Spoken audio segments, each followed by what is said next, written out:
اولین سامانه ویدئو مشاوره سلامتی و پزشکی فارسی زبانان.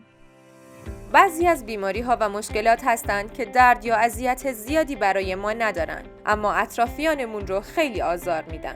مثل خور و پف کردن، صدای خشنیه که به خاطر بسته شدن مسیر هوا در زمان تنفس به هنگام خواب ایجاد میشه و باعث لرزش بافت‌های نرم ناحیه سر و گردن هنگام نفس کشیدن میشه.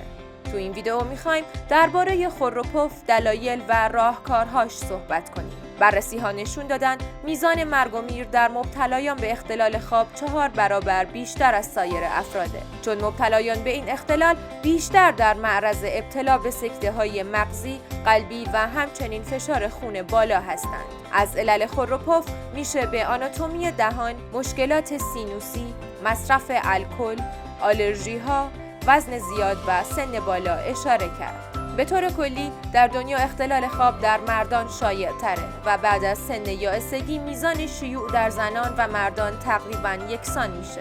اختلال خواب از یک خور و پف ساده شروع میشه و تا قطع تنفس در خواب و بروز مشکلات بزرگتر ادامه داره. با همه اینها فقط در برخی موارد خور و پف کردن به خطر تبدیل میشه و باید به پزشک مراجعه کرد، مثل زمانهایی که به طور منظم و با نفس زدن از خواب بیدار میشید. در طول خواب تنفستون برای چند ثانیه قطع میشه.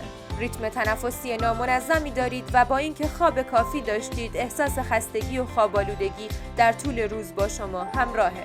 راهکارهایی مثل کاهش وزن، تنظیم ساعات غذا خوردن و خوابیدن و پرهیز از مصرف سیگار میتونه به پیشگیری و کاهش بروز این اختلال کمک کنه. دکتر گم، مشاور سلامتی به زبان مادری.